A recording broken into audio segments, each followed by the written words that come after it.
काय होतं? या देशामध्ये अनेक दिवसांपासून नीट पेपर फुटी आणि एकंदरच शिक्षण पद्धतीमध्ये होणारा भ्रष्टाचार आणि शिक्षणामध्ये सरकारचं होत चालले लाईन नाही ना म्हणजे शिक्षण पद्धती आणि शिक्षणामध्ये होत असलेला भ्रष्टाचार आणि एक पिढी उद्ध्वस्त होत असतानाचं चित्र हे सगळं विचलित करणार होतं. आणि त्यामुळे एक भारतभरामध्ये एक क्रोध, एक आक्रोश, एक राग निर्माण होत होता. 20 तारखेला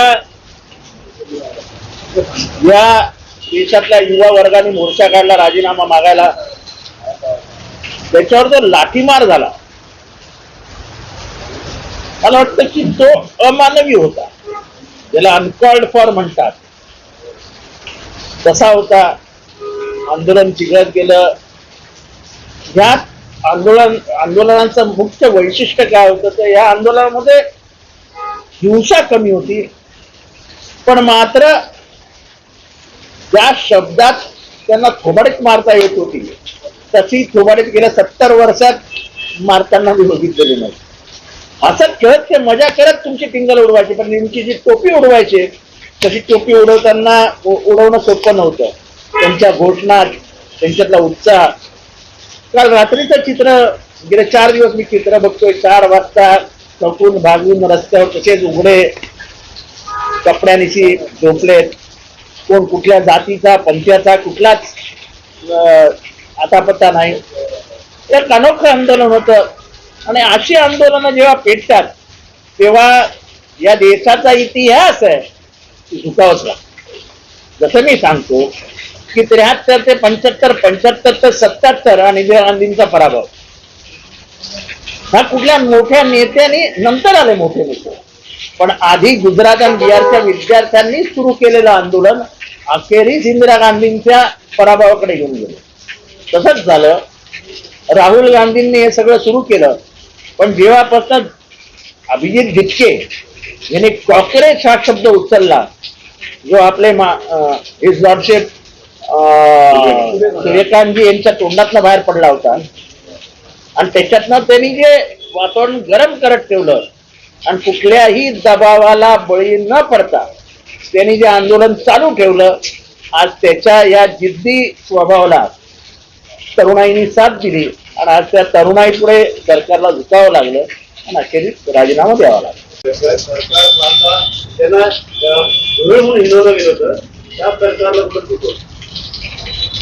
पंतप्रधान मोदींची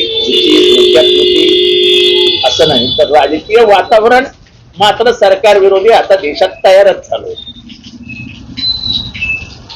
हा पेपर लीक हा एक भाग झाला, पण वाढती महागाई, वाढती बेरोजगारी, आंतरराष्ट्रीय स्तरावरती भारताची झालेली नामुष्की, आपली आजची आर्थिक परिस्थिती, या सगळ्यामुळे इथेनॉल, या सगळ्यामुळे लोकांमध्ये जो राग होता ते आपण कुकर मध्ये शिजवत असतो तेव्हा ते बाहेर पडतं ना वेंट, तसा तो पेपर लीकनी हवा दिली आणि देशभरात सगळं पेटलं. काय वाटतं गेल्या 2014च्या आधी जे निर्भयाचं आंदोलन झालं होतं ते निर्भयाचं आंदोलन हे मूळ ठरलं आणि नंतर सत्ता बदल झाला. आता हे जे आंदोलन आहे या आंदोलनामुळे येणाऱ्या काळातल्या सगळ्या आंदोलनाला कलाटणी मिळेल आणि 2029चं चित्र आता दबाव निर्माण राहील. हा दबाव जो निर्माण झाला आहे एवढ्या लवकर जाणार नाही. आणि आता जसं आहे आता आंदोलन चालूच राहणार. आता आत्ताच माझ्या कानावर आलं की इथेनॉल विरुद्ध आंदोलन सुरू होतंय. आणि एकदा का दहशत संपली, एक तर दहशतीवर तर राज्य व्यवस्था चालवायची नसते. राज्य व्यवस्था ही नेहमी प्रेमाने चालवायची असते, आपलेपणाने चालवायची असते. तुम्ही दहशत निर्माण केली, एकदा दहशतीचा तो सगळा बुजगावणं कोसळलं की मात्र मग सगळे परिस्थितीच अवघड होते. प्रेमाने हाताळलं असतं, पहिल्याच दिवशी या पोरांच्या डोक्यावरनं प्रेमाने हात फिरवला असता तर परिस्थिती वेगळी असते. पोरांना प्रेमाची गरज होती. तुम्हाला वाटलं ते लाट्यागाट्यांना घाबरून जंतर मंतरवर येणार नाही, आदल्या दिवशी मार खाल्लेली पोरं दुसऱ्या दिवशी परत जंतर मंतरवर यायची. तर त्याप्रमाणे जनता राहिलेलं आहे. या देशातली लोकशाही, या देशातला भीमराव आंबेडकर प्रत्येकाच्या हृदयात जागा आहे हे दाखवून दिलं. या तरुण पोरांनी हे पण दाखवून दिलं की या देश गांधींचा आहे.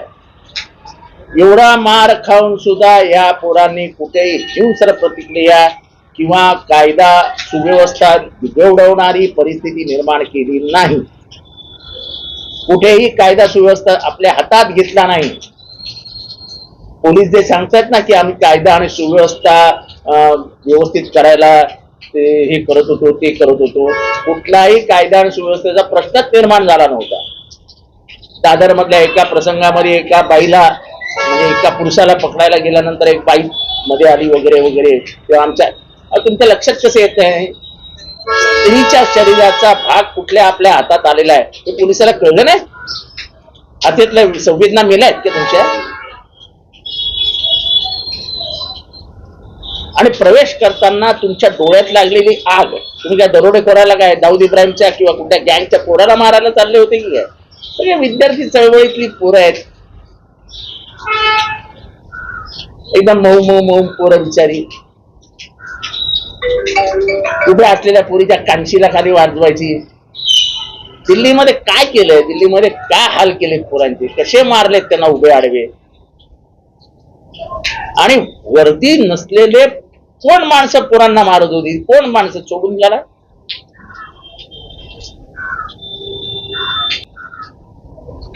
आणि राहुल गांधींनी लोकसभेत मागणी केली की तुम्ही विद्यार्थ्यांना मारूच कसे शकता.